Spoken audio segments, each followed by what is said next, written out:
सऊद शकील की और सलमान आगा की, और दोनों स्टिल नॉट आउट हैं। दोनों 50 कर चुके हैं। मेरे ख्याल में बहुत ज़बरदस्त इन दोनों ने बैटिंग की, क्योंकि इन दोनों में से कोई भी आउट हो जाता तो फिर उसके बाद टेल एंडर स्टार्ट हो जाने थे, तो शायद पाकिस्तान की टीम 150 पे आउट हो जाती।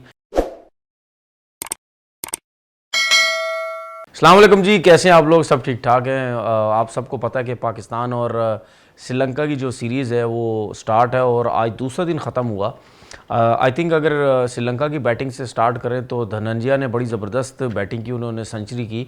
और जब ये टेस्ट मैच स्टार्ट हुआ था और श्रीलंका की हमने देखा कि बैटिंग 54 पे 4 आउट हो चुके थे, तो मैं एंजेलो मैथ्यूज़ ने भी 50 रन की इनिंग खेली, लेकिन मैं उस टाइम ये समझ रहा था और मुझे आइडिया भी था कि धनंजय जो है उन्होंने लास्ट टाइम भी जब पाकिस्तान के ख़िलाफ़ सीरीज़ इन श्रीलंका में हुई थी, वहाँ भी उन्होंने 106 या 109 रन की इनिंग खेली थी।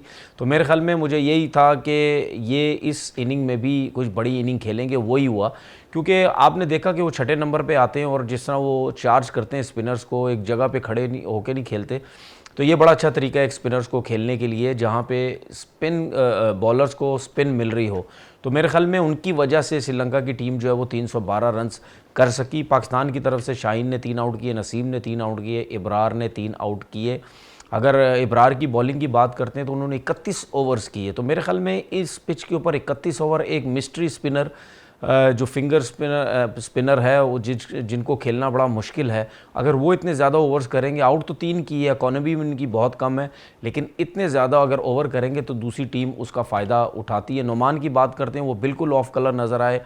मुझे लगता है कि शायद वो इस सीरीज़ के बाद नज़र नहीं आएंगे। अगर पाकिस्तान की बैटिंग की बात करते हैं, एक दफ़ा फिर ऊपर के जो प्लेयर्स थे वो क्लैप्स हो गए।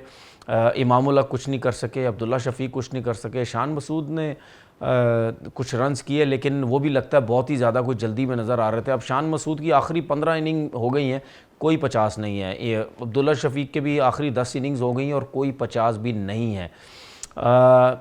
अब मुझे नहीं पता कि ये अगर इतनी ज़्यादा इनिंग्स हो गई हैं तो इनको क्यों टीम में लिया जा रहा है। अब ये आगे चल के अब फिर इसके ऊपर बात करेंगे, लेकिन 101 पे 5 आउट होने के बाद जब सरफराज आउट हुए, उसके बाद जो पार्टनरशिप लगी सऊद शकील की और सलमान आगा की, और दोनों स्टिल नॉट आउट हैं, दोनों 50 कर चुके हैं। मेरे ख्याल में बहुत ज़बरदस्त इन दोनों ने बैटिंग की, क्योंकि इन दोनों में से कोई भी आउट हो जाता तो फिर उसके बाद टेल एंडर स्टार्ट हो जाने थे, तो शायद पाकिस्तान की टीम 150 पे आउट हो जाती। मेरे ख्याल में सलमान आगा की अगर बात करते हैं, जय सूर्या आपने देखा उन्होंने 16 या 17 ओवर किए हुए 3 विकेट्स ले चुके हैं। हालांकि उनकी इकॉनमी ज़्यादा है, लेकिन बात यह है कि उनके स्पिनर्स जो हैं, 2 स्पिनर्स खेल रहे हैं, लेकिन एक स्पिनर परफॉर्म तो कर रहा है ना, और जल्दी आउट कर रहा है। बात यह है कि हमारे जो बॉलर्स हैं वो टेलेंडर्स आउट करते हैं, उनके जो बॉलर्स हैं वो हमारे बैट्समैन आउट करते हैं। तो अभी भी 91 रन्स बाकी हैं। जिस तरीके से सऊद शकील ने एक दफ़ा फिर रिस्पॉन्सिबिलिटी ली, बड़ी ज़बरदस्त उन्होंने बैटिंग की। लेफ्ट हैंडेड राइट हैंडेड का जो कॉम्बिनेशन बना हुआ ये हमें फ़ायदा तो दे रहा है, लेकिन देखना ये है कि कल जब मैच स्टार्ट होता अगर बारिश नहीं हुई तो फिर ये जो 91 रन्स अभी श्रीलंका के जो बाकी है पाकिस्तान के ऊपर, ये कितने रन्स कम कर पाएंगे। और ये भी हमें पता है कि आगे जितने भी मैचेस होंगे, जितने भी गुजरेंगे, तो उसमें बॉल जो है वो हमें ब्रेक होता हुआ और जो है वो नज़र आएगा। तो जितनी कोशिश करें सऊद शकील और सलमान जो है वो जितने कम कर सकें ये रन्स, उतना पाकिस्तान को फ़ायदा होगा। फिर उसके बाद अगर श्रीलंका की बैटिंग आती है, अगर पाकिस्तान मिसाल के तौर पर जल्दी आउट भी हो जाता है, 15 रन रह जाते हैं, 20 रन रह जाते हैं, तो श्रीलंका को कम से कम 150-200 रन करने पड़ेंगे पाकिस्तान को मुश्किल में डालने के लिए। तो पाकिस्तान के पास भी एडवांटेज है। हो सकता है अगली इनिंग में हमारे स्पिनर्स जो हैं वो अच्छी बॉलिंग कर रहे हैं, लेकिन फ़िलहाल जो ज़बरदस्त किस्म की बैटिंग की है सलमान ने और सऊद शकील ने, जिसकी वजह से पाकिस्तान की टीम जो है वो अभी रुकी हुई। हमें ये नहीं लग रहा कि श्रीलंका स्ट्रेट अवे सीधा सीधा ये मैच जीत जाएगी। दूसरी बात जो है वो मैं करना चाहता हूँ ये फैब 4 की। फैब 4 का मतलब ये है कि आपने देखा होगा कि ये टेस्ट चैम्पियनशिप के फ़ाइनल में नासिर हुसैन ने एक बात की थी कि इंडियन प्लेयर्स जो हैं वो इतना अच्छा खेल नहीं रहे इस मैच में, उनको बाबर आजम से सीखना चाहिए। तो फैब 4 का मतलब ये है कि ये कोई किसी की कोई जागीरदारी नहीं है, या किसी ने कोई ये फैब 4 बनाया हुआ नहीं कि इसके अलावा कुछ भी नहीं हो सकता। इसका मतलब ये है कि जितने भी लोग क्रिकेटर्स टीवी चैनल्स पे बैठते हैं या कमेंट्री करते हैं या जो भी मैच के ऊपर बात कर रहा होता है, वो सब मिलके इसके ऊपर बात करते हैं कि जी दुनिया के टॉप के 4 प्लेयर्स कौन है। उसमें ज़्यादा बात होती थी केन विलियमसन था, स्मिथ था, उसके बाद विराट कोहली था, फिर उसके बाद जो रूट था। तो ये सब कहते थे कि जी ये टॉप के जो है वो 4 प्लेयर्स हैं। लेकिन अगर लास्ट 3 साल की बात करें तो मेरे ख्याल में बाबर आजम ने जिस तरीके से परफॉर्म करना शुरू किया है, वो लास्ट 3 साल में विराट कोहली की वो परफॉर्मेंस नहीं है, जिसकी वजह से नासिर हुसैन ने आई थिंक एशिज़ के भी एक आध मैच में बात की कि अब फैब 4 में थोड़ी सी चेंजिंग्स होनी चाहिए। मतलब उनका कहने का मकसद ये था कि जो मुझे समझ आया कि क्रिकेटर्स को अब ज़रा फैब 4 में बाबर को भी लाने की ज़रूरत है, क्योंकि उनकी जो परफॉर्मेंसेज हैं लास्ट 3 ईयर्स में वो बड़ी ज़बरदस्त है।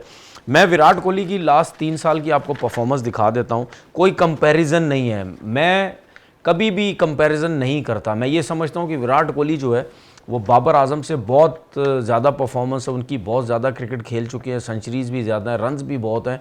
लेकिन फ़िलहाल ये तो मेरे ख्याल में जो इंडिया के लोग हैं वो मुझे बुरा भला बोलते रहते हैं हर टाइम, वो ये समझते हैं कि मैं विराट कोहली के अगेंस्ट हूँ। मैं विराट कोहली के अगेंस्ट नहीं हूँ। मैं फ़िलहाल जो जिस टाइम जो हालात जो चल रहे होते हैं मैं उसके ऊपर बात कर रहा होता हूँ। 3 साल की विराट की परफॉर्मेंस देखें 2020 की, 3 मैच खेले, 6 इनिंग्स में सिर्फ 116 रन और 19 की एवरेज है उनकी, और सिर्फ 150 किया हुआ है।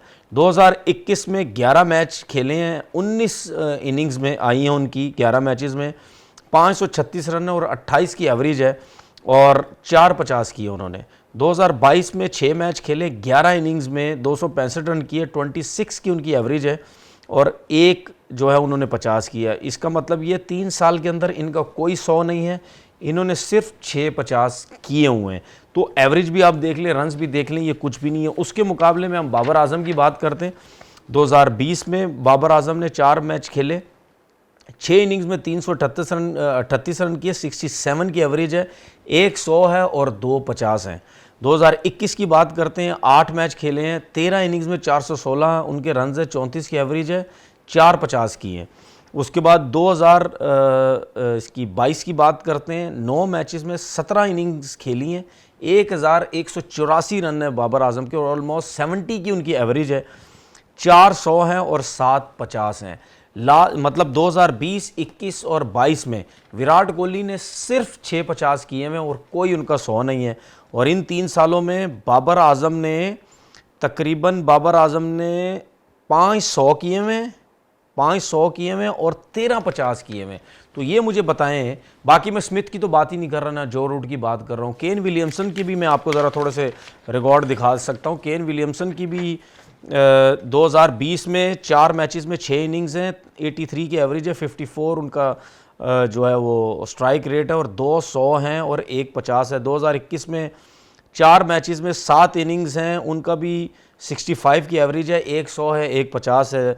2022 में 3 मैचेस में 5 इनिंग में तकरीबन उनका भी 74 का एवरेज है, 1 100 है। अगर केन विलियमसन की बात करते हैं, स्मिथ की तो आउटस्टैंडिंग परफॉर्मेंस है, जो रूट की भी।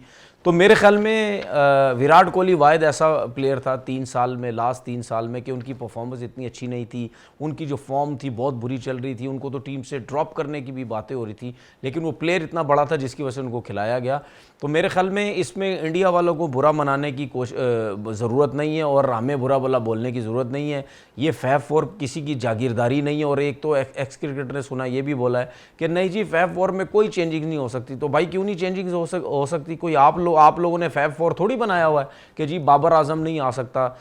तो बात यह है कि जो मैरिड है उसके ऊपर चलें, बिला वजह अपने लड़के को सपोर्ट करने की ज़रूरत नहीं है। अपना बहुत बहुत ख्याल रखिएगा। अल्लाह हाफ़िज़।